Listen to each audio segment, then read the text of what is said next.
Film ini menceritakan tentang seorang pemuda yang berusaha meninggalkan dunia persilatan, namun terseret ke dalam konflik yang memaksanya kembali mencabut pedangnya. Daripada penasaran, simak alur ceritanya.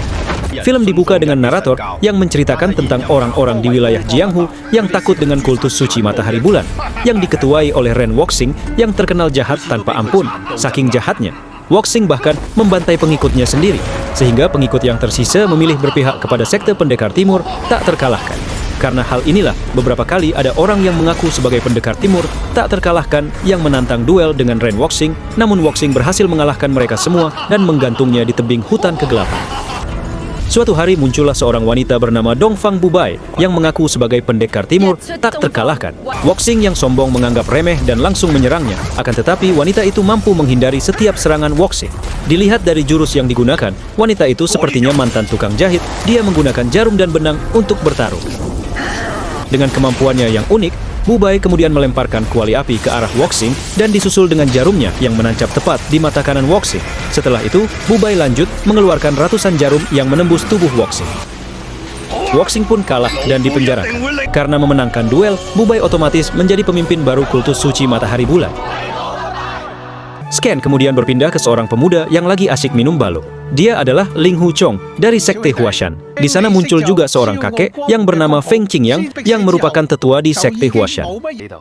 Ketika keduanya sedang membicarakan harga balo, Qingyang merasakan kedatangan seseorang dari luar sekte Huashan. Dan benar saja, ketika dilihat ternyata ada Ren Yingying yang merupakan putri dari Ren Wuxing. Ia datang bersama rekannya, Phoenix Biru. Namun, kedatangan mereka tak disambut dengan baik oleh orang-orang Huashan hingga terjadilah pengeroyokan. Melihat kejadian itu, Ling Hu pun langsung menyelamatkan keduanya dan rela melawan salah satu pemimpin Huashan, yaitu Zuo Lengchan. Akan tetapi, aksi heroiknya itu dianggap salah karena Ling Hu menolong dan berteman dengan orang dari sekte iblis.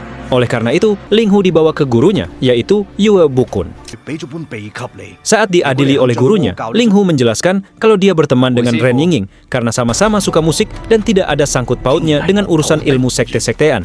Mendengar penjelasan Ling Hu, Yue Bukun bersedia mengampuni, dengan syarat Ling Hu harus berjanji untuk menghabisi orang sekte iblis jika bertemu lagi termasuk Ren Yingying. Namun Ling Hu yang setia kawan dan cinta damai menolak untuk melakukan hal itu. Teman-teman Ling Hu termasuk putri dari Yue Bukun, yaitu Yue Lingshan, mencoba membela Ling Hu dengan memaki-maki semua orang di sana. Bahkan salah satu temannya mencabut pedang sebagai tanda pembelaan. Namun itu memancing keributan pedang-pedangan. Tapi tiba-tiba angin bertiup kencang hingga mengendalikan pedang-pedang itu. Ternyata itu ulah dari Feng Qingyang yang memiliki kekuatan pedang legendaris. Qingyang mengizinkan Yue Bukun untuk menghukum Ling Hu sesuai dengan peraturan Jianghu. Yue Lingshan memohon kepada ayahnya agar mengampuni Ling Hu. Namun Ling Hu tidak mau menyusahkan orang lain sehingga dia dengan sukarela mengumumkan pensiun dini dan memusnahkan ilmu bela dirinya. Karena orang-orang di sana tidak ada puasnya, sehingga Qingyang memutuskan untuk menolong Ling Hu dan mentransfer tenaga dalamnya yang setara dengan 20 tahun masa latihan Ling Hu, serta menjadikannya murid satu-satunya. Sementara itu, di tempat lain, Dongfang Bubai teringat ketika dia menemui masternya. Masternya mengungkapkan bahwa dia sudah melakukan segala cara demi menguasai ilmu bunga matahari, bahkan melakukan kebiri. Namun upayanya itu tidak cukup untuk menguasai sampai tahap 9. Selain itu, si master ini memiliki 12 murid dan 11 murid pria juga mencoba untuk menguasai ilmu bunga matahari, tetapi mereka hanya bisa mencapai tahap 4 sampai 5 saja. Sampai akhirnya si master sadar kalau murid yang mampu mempelajari sampai tahap tertinggi hanya murid wanita, yang tak lain ialah Dongfang Bubai. Jadi, master ingin Bubai menguasai seluruh wilayah Jianghu. Kita kemudian kembali lagi ke Ling Hu yang kini tinggal bersama Feng Qingyang di puncak gunung tebing penebusan. Di situ Qingyang mengajari Ling Hu ilmu pedang dugu. Namun, selama pelatihan, Ling Hu hanya menguasai 8 jurus pedang saja, karena jurus ke-9 hanya bisa dikuasai jika orang itu memahami dirinya sendiri, sehingga setiap orang tidak bisa disamaratakan cara mempelajarinya karena setiap orang memiliki karakter yang berbeda-beda. Saat Ling Hu dan Qingyang sedang makan, mereka melihat kelabang beracun yang membuat mereka heran. Sebab di tempat itu jarang ditemukan hewan beracun. Tapi Ling Hu menyadari kalau itu menandakan kedatangan Ren Yingying dan Leng Feng Huang. Tapi ketika keduanya sampai di seberang tebing penebusan, ternyata jembatan yang biasa mereka lalui sudah terputus dan sudah pasti dengan tujuan agar orang dari sekte lain tidak masuk ke Huashan. Jadi Yingying sengaja memainkan musik sebagai tanda kedatangannya. Namun Ling Hu tak mau menemuinya, sehingga Qingyang pun memberitahu Ling Hu agar mengikuti kata hati sendiri. Setelah merenung, Ling Hu menemui Ying Ying. Di situ, Ying Ying dan Feng Huang memberi Ling Hu balo, buatan kultus suci matahari bulan, sebagai ucapan terima kasih karena Ling Hu sudah menyelamatkan mereka dari kepungan orang-orang Huashan. Tidak hanya itu saja, Ying Ying juga bercerita kalau seorang pendekar timur tak terkalahkan sudah mengambil alih kultus suci matahari bulan, serta memenjarakan ayah Ying Ying. Dan sudah dipastikan tindakan pendekar itu akan menimbulkan pertumpahan darah. Oleh karena itu, Ying Ying ingin meminta tolong ke Ling Hu agar menyelamatkan ayah Ying Ying. Awalnya, Ling Hu menolak karena dia sudah tak mau berurusan lagi dengan sekte iblis dan memilih hidup tenang. Namun Feng Huang memberitahu kalau 3 tokoh dari kultus suci matahari bulan yang kini bergabung dengan pendekar timur tak terkalahkan sedang berkumpul di tebing hutan untuk menghadang Yue Lingsan dan murid Huashan lainnya yang sedang lewat. Mendengar hal itu, Qing Yang pun muncul dan memberi Ling Hu pedang miliknya yang ujungnya patah. Dengan begitu Qing Yang ingin Ling Hu pergi menyelamatkan mereka dan mencari jalan hidupnya sendiri.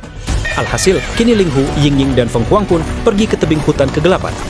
Sementara itu di tebing hutan kegelapan, Yue Lingsan dan murid Huashan lain sedang menghadapi tokoh kultus suci matahari bulan, yaitu Tan Wuyu. Tan Wuyu mengalahkan Yue Lingsan dan teman-temannya hanya dengan sekali serangan. Beruntungnya Ling Hu muncul dan langsung menghempaskan Tan Wuyu. Ling Hu lalu menyuruh Lingsan dan yang lain untuk mundur, sedangkan dia yang akan menghajar Tan Wuyu. Ketika Ling Hu akan memenggal kelapa Tan Wuyu, si biksu Chen Wishing muncul menghalanginya. Selain itu, muncul pula si buta Chi Wuming, Ling Hu, Ying Qing, dan Weng Huang melawan ketiganya. Dengan keahlian pedangnya, Ling Hu dengan mudah mengalahkan si biksu dan memotong tangan Tan Wuyu, sedangkan Feng Huang berhasil mengambil jantung si buta Chi Wuming. Namun ternyata ketiga orang itu memiliki ajian rawa rontek yang membuatnya mampu bangkit lagi. Tan Wuyu memasang tangannya kembali dan si buta masih tetap hidup walau tanpa jantung. Tapi tak butuh lama bagi Ling Hu untuk menemukan kelemahannya. Dengan menggunakan balo, Ling Hu menciptakan pusaran air dengan pedangnya, kemudian menghantamkannya kepada ketiganya. Karena ketakutan ketiga orang itu pun memilih kabur.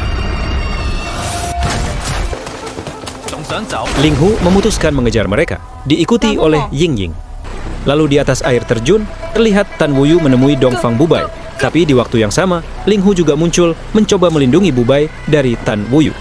Ling Hu tidak tahu kalau Bubai itu adalah pendekar timur tak terkalahkan, sedangkan Bubai berpura-pura polos dan memberi kode Tan Wuyu untuk menyerang. Saat serangan itu menuju ke arahnya, Bubai sengaja menjatuhkan diri ke sungai. Karena Ling Hu orangnya baik hati dan suka menolong, dia pun langsung terjun juga. Bubai kemudian memberikan balo ke Ling Hu yang membuat Ling Hu ketagihan. Karena itu, balo terenak yang pernah ia minum. Ling Hu kemudian menanyakan nama Bubai, tetapi Bubai mengaku tidak memiliki nama. Jadi Ling Hu pun memberinya nama, yaitu Saoyu. Ling Hu yang mengira Bubai gadis polos yang tinggal di hutan, kemudian mengajaknya agar ikut dengannya dan pergi dari hutan itu, tetapi Bubai menolak dan mengatakan kalau hutan adalah tempat ternyaman baginya. Ling Hu pun pergi untuk melanjutkan perjalanannya dan berjanji akan menemui Bubai jika urusannya sudah selesai. Sementara itu, Feng Huan yang mencari Lingsan tiba-tiba diserang oleh orang misterius.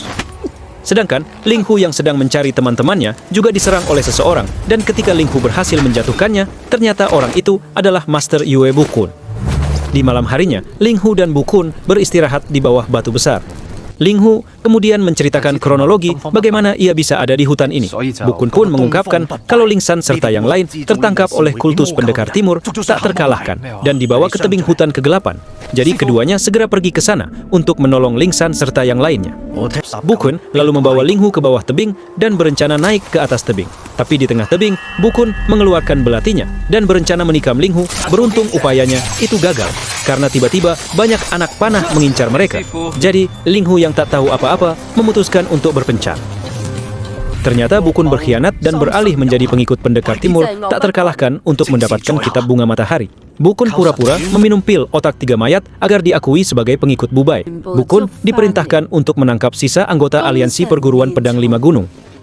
Di malam harinya, Ling Hu menyusup ke dalam tempat kultus suci matahari bulan untuk melepaskan teman-temannya. Ketika masuk ke dalam, Ling Hu bertemu dengan Bubai yang ia kenal sebagai Saoyu. Bubai pun pura-pura kalau ia datang ke tempat itu untuk mencari balok. Bubai lalu menawarkan bantuan untuk melepaskan Lingsan dan yang lain, tetapi sebelum itu keduanya minum-minum terlebih dahulu. Bubai lalu menanyakan ke Ling Hu, kenapa ia tidak mencoba menguasai Jianghu seperti para pemimpin yang lain. Namun Ling Hu mengaku kalau ia tak tertarik dengan ketenaran dan kekuasaan. Karena itu akan menimbulkan banyak dendam sekaligus masalah. Ling Hu lalu mengajak Bubai agar ikut bersamanya dan melihat dunia luar setelah mereka membebaskan teman-teman Ling Hu. Bubai pun mengiyakan ajakannya tersebut. Keduanya lalu mulai melancarkan aksinya, di mana Bubai pura-pura menangkap Ling Hu dan memasukkannya ke kurungan bersama Ling San serta yang lain. Ling San dan teman-temannya kemudian pura-pura memukuli Ling Hu untuk menarik perhatian para penjaga. Setelah penjaga membuka sel untuk menghentikan aksi mereka, saat itulah Ling Hu serta yang lain menyerang para penjaga lalu melarikan diri. Saat mereka akan pergi, Ling Hu diserang oleh orang misterius yang ternyata adalah Xiang Wentian bersama Ying Ying yang datang untuk membebaskan Ren Wuxing. Ling Hu pun meminta Xiang untuk membawa Ling San dan yang lain pergi dari tempat itu, sedangkan Ling Hu dan Ying Ying akan membebaskan Ren Wuxing. Namun ruangan yang mengurung Wuxing sulit dibobol, sehingga Ling Hu lagi-lagi mengelabui para penjaga agar membuka ruangan tersebut. Setelah para penjaga berdatangan, Ling Hu langsung menjatuhkan mereka semua hanya dengan satu serangan saja. Sementara Ying Ying menemui ayahnya yang terikat rantai besi. Ren Wuxing pun akhirnya terbebas. Bukannya langsung sujud syukur, dia malah langsung menguji ilmunya dengan membunuh semua mantan pengikutnya. Wuxing meminta Ling Hu agar bergabung dengannya untuk mengalahkan pendekar timur tak terkalahkan. Wuxing bahkan menawarkan Ling Hu untuk menikahi putrinya, Ying Ying. Namun Ling Hu tak tertarik untuk bergabung dengannya dan memilih untuk kembali ke kultus Huashan. Ling Hu pun pergi menemui Ling San serta murid lainnya. Mereka lalu minum balo untuk merayakan kebersamaan mereka lagi. Tapi saat yang lain tertidur, Ling Hu pergi diam-diam karena dia masih ada janji dengan seseorang. Saat Ling Hu melewati pagar, dia melihat Yue Bukun masuk ke dalam sebuah gubuk. Dan ternyata Bukun sedang menjalankan misinya, yaitu membunuh 4 temannya yang bergabung dalam aliansi pedang 5 gunung. Melihat hal ini, Ling Hu pun terkejut dan kecewa dengan Bukun yang melakukan hal keji demi kitab bunga matahari. Bukun lalu mengungkapkan penyesalannya karena ia tak punya pilihan lain untuk mendapatkan kekuatan besar. Dan ketika Ling Hu lengah, Bukun langsung mengambil kesempatan itu untuk menikam jantung Ling Hu sampai Ling Hu tak sadarkan diri. Tapi tiba-tiba Bubai muncul dan dengan cepat memenggal kelapa Bukun. Bubai kemudian membawa Ling Hu ke sebuah gubuk. Di sana, Bubai mengobati luka Ling Hu. Tak lama kemudian, Ling Hu kembali sadar. Dia kemudian mengungkapkan kalau dia datang menepati janjinya untuk mengajak Bubai pergi dan membawanya ke suatu tempat. Dan setelah apa yang sudah mereka lalui, akhirnya keduanya mulai saling memiliki perasaan. Di pagi harinya, Bubai mendapati kalau wajahnya mulai korengan. Jadi dia pun memutuskan untuk pergi diam-diam meninggalkan Ling Hu. Setelah mendapati kalau Bubai pergi meninggalkannya, Ling Hu pun berniat kembali ke Huashan. Namun, di tengah perjalanan ia melihat orang-orang sedang menyembah pendekar timur. Meskipun Bubai menggunakan masker, tapi Ling Hu bisa mengenalinya. Dan dari sinilah Ling Hu baru sadar kalau wanita yang dia cintai ternyata adalah pemimpin sekte iblis pendekar timur tak terkalahkan.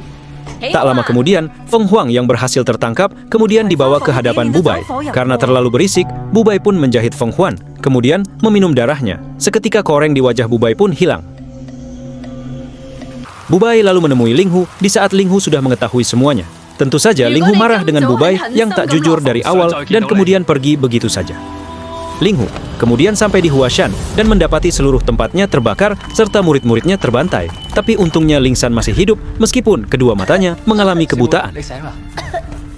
Ling San lalu mengungkapkan kalau pelaku pembantaian ini adalah pendekar timur tak terkalahkan, yang membuat Ling Hu semakin benci dengan Bubai dan memutuskan bergabung dengan Ren Wuxing untuk mengalahkan Bubai.